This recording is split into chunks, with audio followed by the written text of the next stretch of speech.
어린 양, 비둘기, 돌, 집. 생명과 건축에 대한 소개.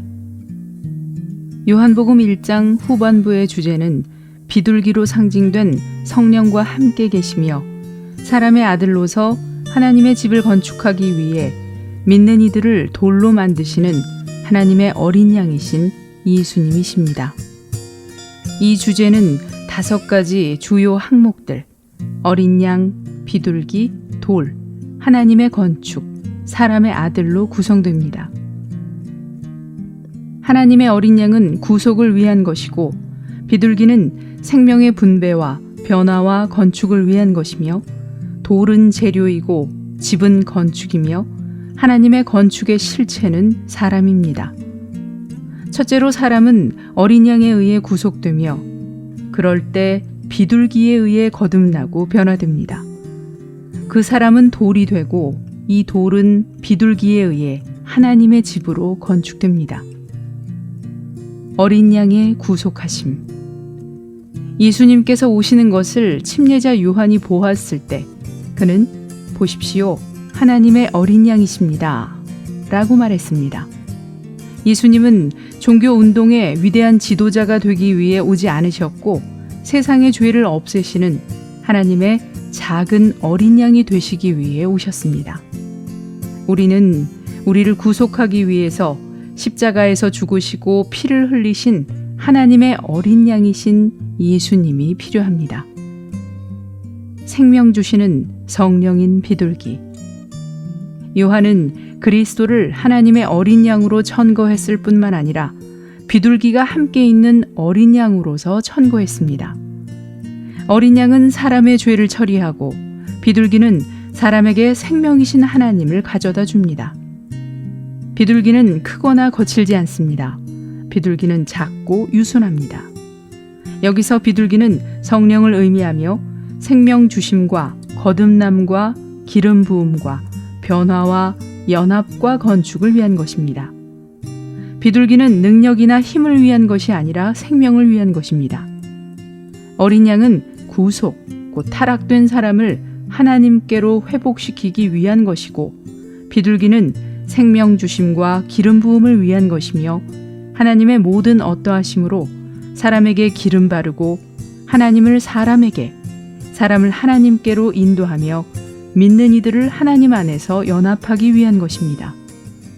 사람이 하나님께 참여하기 위해서는 2방면이 다 필요합니다. 돌로 변화되는 믿는 이들. 어린 양과 비둘기에게 마음이 끌려 사람들은 예수님을 따르게 되었습니다. 안드레는 자신의 형제 시몬을 찾아서 그를 예수님께 데리고 갔습니다. 주님께서 시몬을 보시고 그의 이름을 게바, 즉 베드로로 바꿔주셨는데 그것은 돌을 의미합니다. 주님은 마태복음 16장 18절에서 교회 건축에 대해 베드로에게 말씀하실 때 이 말을 언급하셨습니다. 이것으로부터 베드로는 영적인 집인 교회를 건축하기 위한 살아있는 돌에 대한 개념을 얻었음에 틀림없습니다. 돌은 하나님의 건축을 위하여 재료를 산출해내시는 성령의 변화시키시는 일을 의미합니다. 요한복음 1장 후반부에 어린 양과 비둘기와 돌이 있는데 이 모든 것은 상징입니다. 이러한 것들은 무엇을 의미합니까? 이것은 어린 양에다 비둘기를 더할 때 돌이 산출된다는 의미입니다. 거듭남에 구속과 변화를 더해서 돌을 산출합니다. 어린 양은 무엇입니까? 출애굽기 12장에 의하면 6월절 어린 양은 사람들의 죄를 위해서 죽인 바가 되었고 그들의 만족을 위해서 먹힌 바가 되었습니다.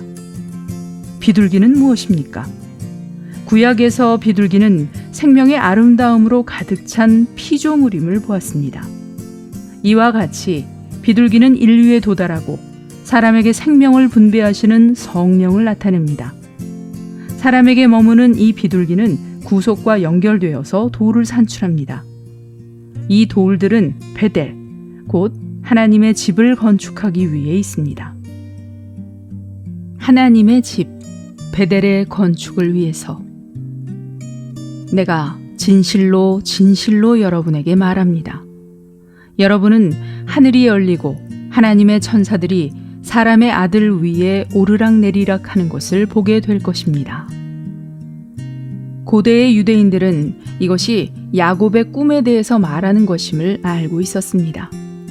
야곱은 그의 형을 피해서 광야에서 하룻밤을 유숙하려고 돌 하나를 가져다가 머리에 베고 누워 잠을 잤습니다. 꿈에 그는 하늘이 열리고 땅 위에 사다리가 세워져 있고 그 꼭대기는 하늘에 닿았고 하나님의 천사들이 그 위를 오르락내리락 하는 것을 보았습니다. 야곱이 잠이 깨어 말하기를 이곳이 얼마나 두려운 곳인가. 이곳은 다름 아닌 하나님의 집이며 하늘의 문이구나 라고 했습니다. 그리고 그는 베개로 사용했던 돌 위에 기름을 붓고 그곳 이름을 베델이라 불렀습니다. 나다나엘에 대한 주님의 말씀은 야곱의 꿈을 이룬 것이었습니다. 인성을 지닌 사람의 아들이신 그리스도는 땅 위에 세워져 하늘에 이르는 사다리이며 하나님의 집을 위해서 하늘을 열어 땅을 하늘에 연결시키며 하늘을 땅에 연결시킵니다. 돌 위에 기름을 부어서 그것이 하나님의 집이 되게 했습니다. 요한복음 1장에는 그리스도와 그분의 인성을 가진 하나님의 집을 위하여 성령과 돌이 있습니다. 이러한 것들이 있는 곳에는 열린 하늘이 있습니다. 그러므로 사람이신 그리스도는 하늘을 열어 땅을 하늘에 연결시키고 하늘을 땅에 이끄는 사다리이십니다. 그리스도가 그분의 인성 안에 있는 곳에는 어디든지 하늘의 문이 있고 베델이 있고 모든 돌들, 즉 모든 변화된 사람들이 있는 하나님의 집에 건축이 있습니다. 요한복음은 놀랍고 심오합니다. 예수님께서 비둘기가 함께하는 어린 양으로 소개되신 후 사람들이 그분을 따르기 시작했습니다. 비둘기가 함께하는 어린 양은 하나님의 목적을 이루는 데 중대합니다. 하나님과 사람 사이에는 죄의 문제가 있었습니다. 사람은 또한 생명이 결핍되어 있었습니다. 사람에 대한 하나님의 의도는 사람이 생명을 갖는 것입니다. 그러나 죄만 있었고 생명은 없었습니다. 그러므로 어린 양이 세상의 죄를 없애시기 위해 왔습니다. 비록 어린 양이 죄를 없애고 죄의 문제를 해결했다 하더라도 생명은 어떠합니까? 비둘기는 생명을 나눠주기 위해 왔습니다. 할렐루야! 죄는 제하여졌고 생명이 분배되어졌습니다. 죄는 지나갔고 생명이 왔습니다. 이것이 구속에 기름 부음을 더한 것입니다. 구속은 우리의 죄를 제거하고 기름 부음은 생명과 생명 공급을 가져옵니다. 우리는 구속을 받고 성령의 기름 부음 아래 있기 때문에 죄 문제가 없으며 생명의 결핍이 없습니다.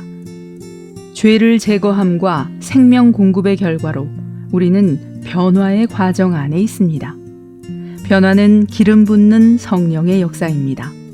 우리가 거듭난 후에 성령은 우리 안에서 역사하여 우리를 변화시켜 돌들로 만듭니다.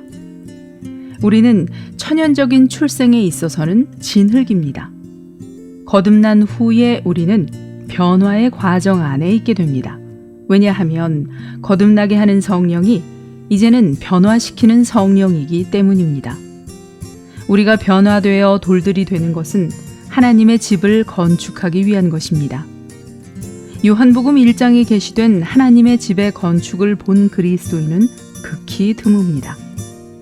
생명은 목표가 아닙니다. 건축이 목표입니다. 생명은 과정이며 이로 인해 하나님께서는 건축을 얻게 됩니다. 하나님의 집을 건축하는 것이 생명의 목표, 곧 하나님의 목표입니다. 이 오디오 메시지는 한국복음서원에서 출간한 요한복음 라이프 스터디 내용입니다.